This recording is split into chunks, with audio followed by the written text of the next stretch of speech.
Dati Baba-Ahmed has had big political ambitions. At one point, he stood for the presidency of Nigeria, but later settled for the position of vice presidential candidate and running mate to Peter Obi. They both lost out to Baba-Ahmed Tinubu in 2023. These days, he speaks with almost incandescent rage about the absence of electoral propriety in Nigeria and the need to stand up against political malpractice, a theme that speaks to many Nigerians and to the great frescoes of politics and power in this society. But he's also an avuncular presence for Nigeria's youth generation, as well as a master of education who founded Bayes University in Abuja, one of the most prominent private institutions of higher learning in Nigeria. So, nearly 2 years into the Tinubu administration, what is his sense of how things have evolved? Well, for more on all this, I'm joined now in the studio by the vice presidential candidate of the Labour Party in the 2023 presidential election, Yusuf Dati Baba-Ahmed. How nice to see you again. Hello, Charles. And I was commenting earlier that you look really fresh and well rested, so you're obviously doing something right. I'm praying for Nigeria, and I think that is right. Which brings me to, first of all, before your first question, let me preempt you and just say Happy Easter to everyone. Only 20 days ago, there was Salah, so happy Salah. And I would just like to say a bit about the so-called most religious country in the world, but with very little faith. I like that. That's a very interesting one, isn't it? Yes. I want to say a bit about right from the very top, from God Almighty, because this is Easter, Salah just passed after Ramadan. We have the 99 attributes in Islam of God Almighty. I believe you have similar, and they all center around ability, capacity of our Creator to do. But then strangely, the Creator, able to do all and everything, he forbade injustice from himself, by himself, unto his creature. Now, the conclusion of my last chat with you was that next to what our Creator does with us is what authority does with us. Now, from number one, God Almighty is first and all. The next, what do you say at the next? Authority. Authority is now synonymous with injustice. So what a difference.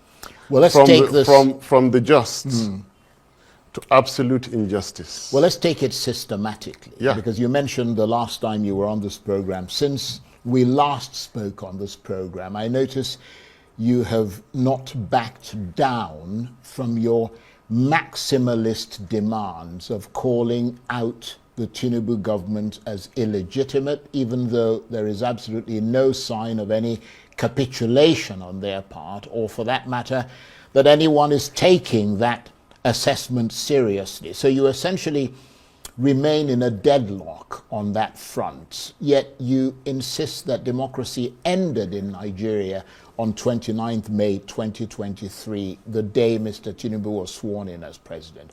Why do you maintain that position? And is it just chatter at the moment, given the fact that he is the legitimate president of Nigeria, or legitimately recognized as a president?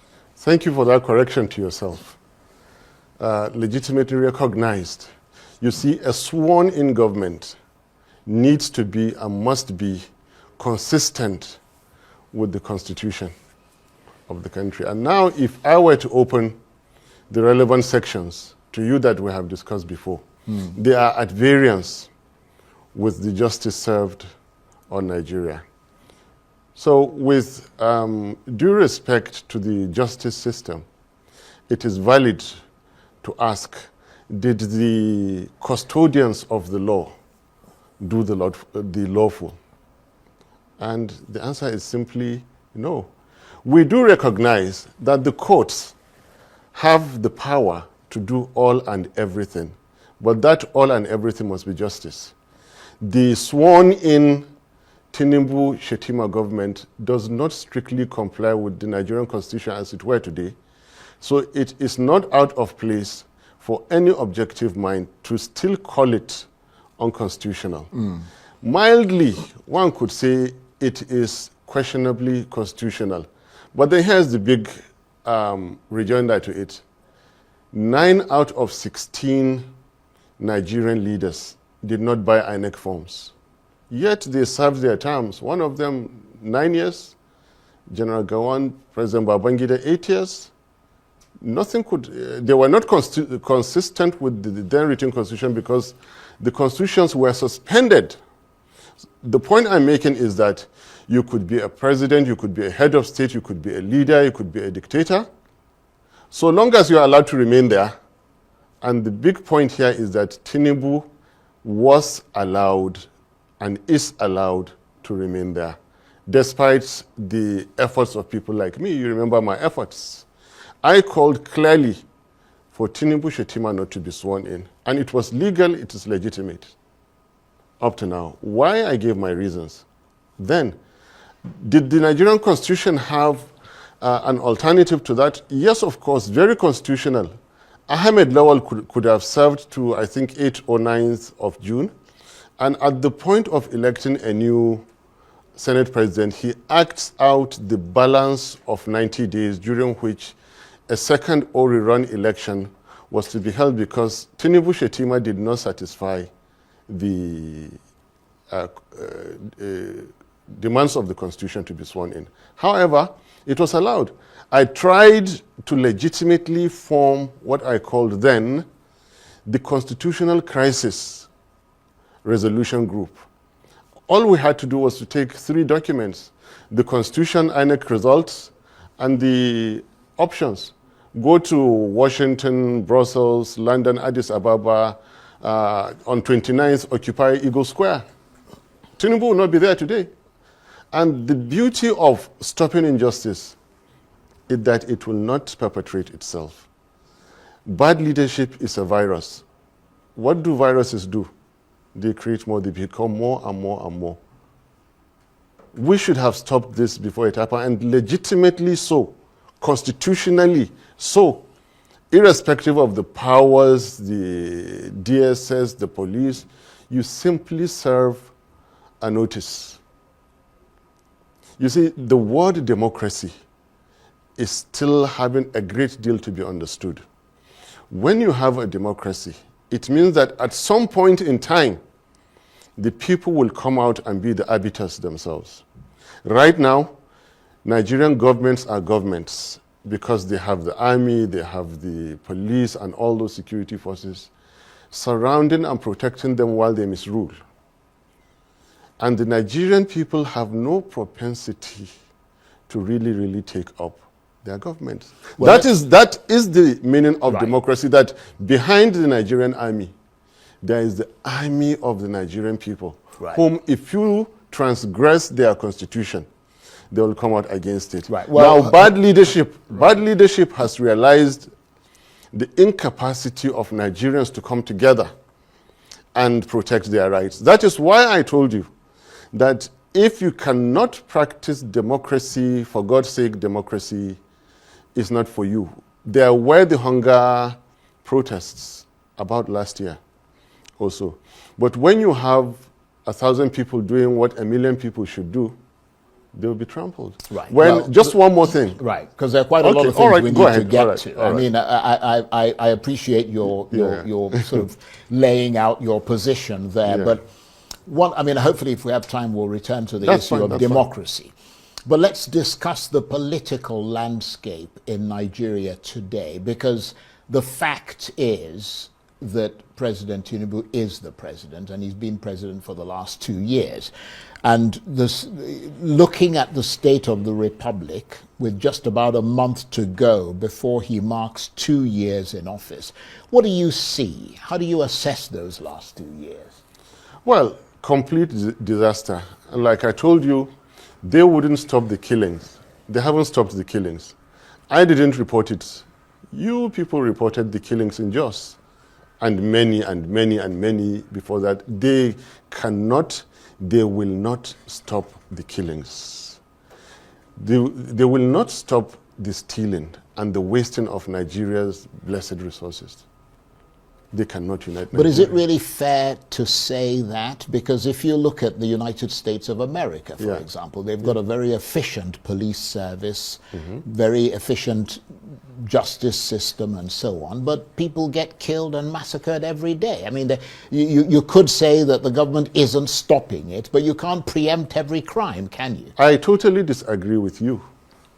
You don't have the kind of stealing in the by government officials in the I was just talking about one specific the insecurity, thing, which is insecurity. I totally disagree with you. There has never been in recent times, in the last century, a situation where you have the kind of killings that are happening in Jos, that happen in the United States.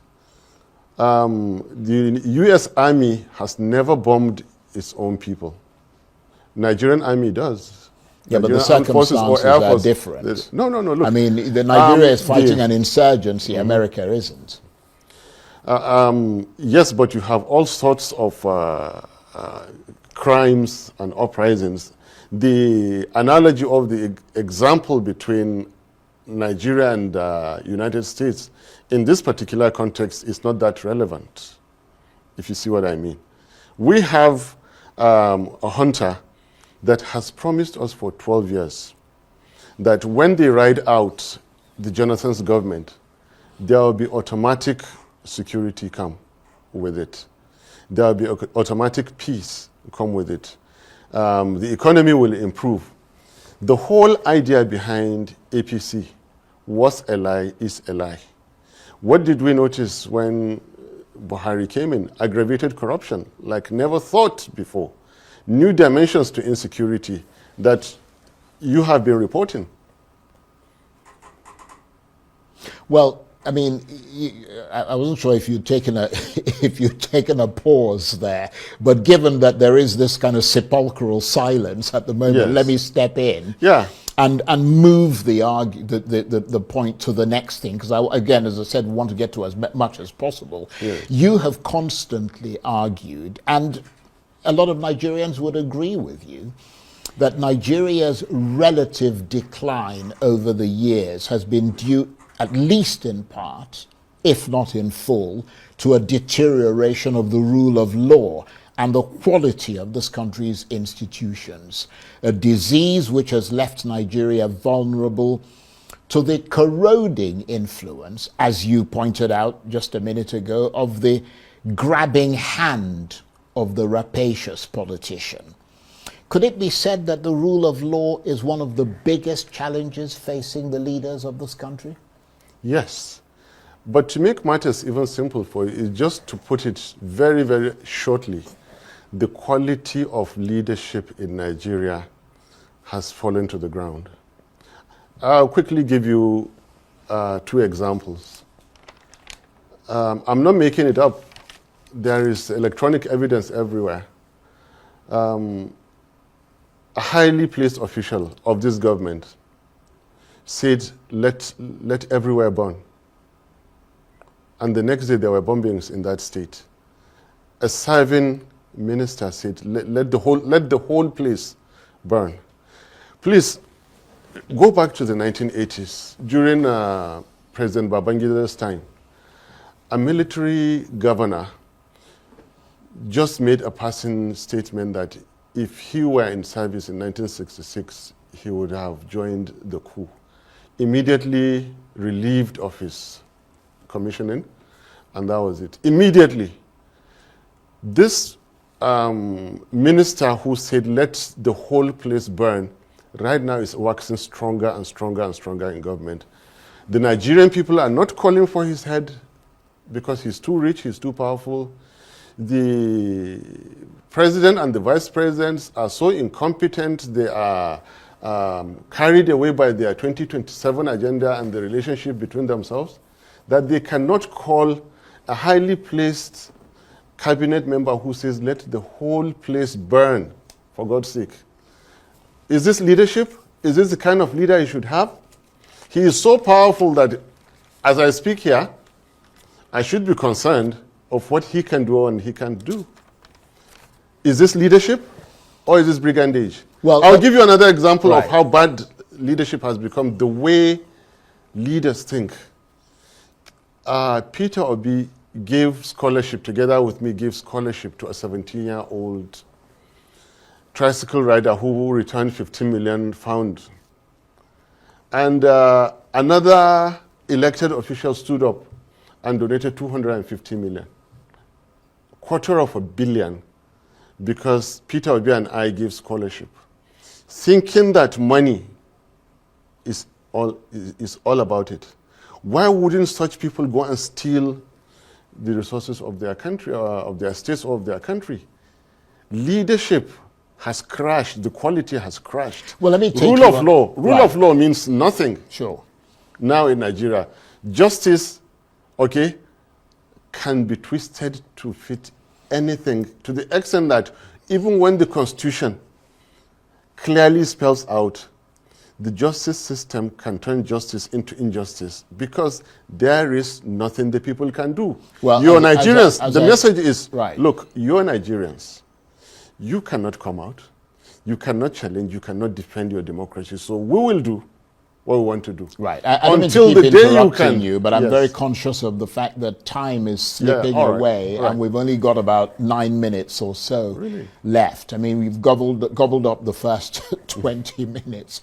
But what I wanted to ask you is that you talk about leadership. And as I said, many people would agree with you that there needs to be much more upright leadership across the political spectrum in Nigeria. And one of the places that Nigeria has placed hope in for the kind of leadership that you talk about was with the Labour Party, which is your party. How much are you prepared to give vent to what must be your frustration at the internecine conflict between the factions within the Labour Party and the lack of progress in resolving that conflict? As briefly as you can, so that we can move on. Conflict is in APC. Right now, the so-called... Well, that's not the question, is it? I'm answering you. Right, okay. Conflict is in APC, not in any other party. Why were powers not transferred to Shetima before Tinubu traveled out? Ask that question. That is what I call conflict. Well, the question I'm asking you is that you're talking about something that would replace what you say is bad governance. And I'm saying to you, how can your party, the Labour Party, generate the kind of confidence that would make people want to vote for them when it is riven with internecine conflict? People elect leaders, that is the individuals, not the crisis in a party. These crises, I don't like being speculative. The moment we come to where, be it Peter Obi, be it another candidate that is presented, and I sure hope it's Peter Obi, I'm still with him, that is presented in this party, they will elect Peter Obi, and the problems of Abure and others, which are too tedious for you and I to chat here, will immediately dissipate. But real problem now is within the misruling party in Nigeria. You have a president that is out there frequently for long spells, and you have a vice here who hardly knows his left from his right, who has so many questions to answer about the desperation of politicians to get to power, about things that you and I really can finally get the liver to discuss.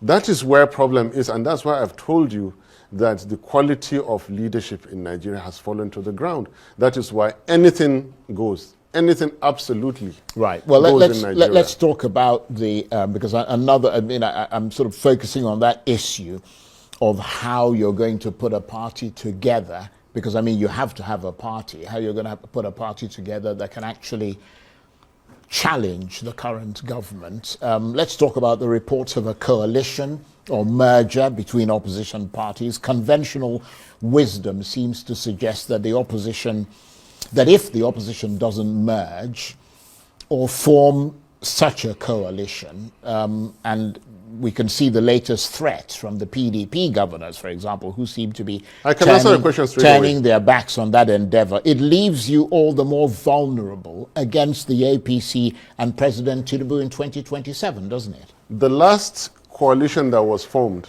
what happened afterwards? Disaster. APC is a disaster upon Nigeria. Why do you want to form another coalition? So you don't support the coalition? Listen, I have not finished. I'm in support of unity. I'm in support of forces coming together. So I'm in support of coalition, not the APC type of coalition. The second part of my answer to you, Labour Party was not a coalition, yet we presented credible data to the Nigerian courts that we scored over 10 million votes over and above APC. Yeah, but some would argue that that Labour Party is not the same Labour Party you've got now. You wouldn't inspire that kind of confidence in the Nigerian people. And a better Labour Party shall we make? Well, we have to wait and see when you make that better Labour Party. Exactly. Because for many people, that Labour Party has not been made yet from what they're seeing at the moment. No, see, don't read a party before elections. You'll be looking at the wrong signals. When the candidates are presented, when they run their campaign, and when we meet at the ballot box, that is when you'll know what a party you're dealing with. And if you remember, I always wanted us, to be underestimated. Until we beat them and they immediately switched off IREV, until they wrote all the results and they changed and all that they did. The same and even better will be done. And so what do you see now for this country going forward, especially looking at the spur, if you like, towards the 2027 general election, which you could say will be the next pivotal moment in Nigeria and the next opportunity for you to try and wrest power from the people who have it at the moment? I expect Tinubu to throw in the towel. If he is that smart politician that he turns out to be. You know me, I say the truth. For someone to have organized 2007, culminating in his electoral heist in 2023, that person must be super smart politician. I'm not praising him at all. It's not good to be what really he is that I don't want to say. But look, he skipped 2007 and jokingly made Atiku candidate, made Ribadu and somebody 11, made Buhari. In 15, Buhari won, and then skipped 2019 and then stole 2023. If he is that smart, everything is there for him that he's going to lose 2027. If he is that smart, because everything is there. There are two possible candidates that I cannot mention, and they are the nemesis of Tinubu. Tinubu's time has come. It has been proven that APC is a lie. Buhari did not develop Nigeria. Buhari did not provide security. Buhari did not fight corruption. Neither will Tinubu ever do this. So going forward, I see APC losing this election. I see Nigerians somehow uniting. Listening to what someone like me is saying that, look, if you cannot practice this democracy, it's not for you. And then Nigerians will decide to come out and practice democracy for the first time. And then bad leadership will begin to have no hiding place in Nigeria. And then gradually we'll begin to heal our land. We'll begin to recover. We'll begin to unite and take each other's as fellow Nigerians, brothers and sisters. Their time is up. On that note, I want to thank you very much indeed, because your time is up. And my time here with you is up. Yes. I want to thank you very much My indeed pleasure. for taking the time to come and It talk looks like to us. 3 minutes to me. Well, it was half an hour. Yeah. Yusuf Dati Baba-Ahmed is the vice presidential candidate of the Labour Party in the 2023 presidential election.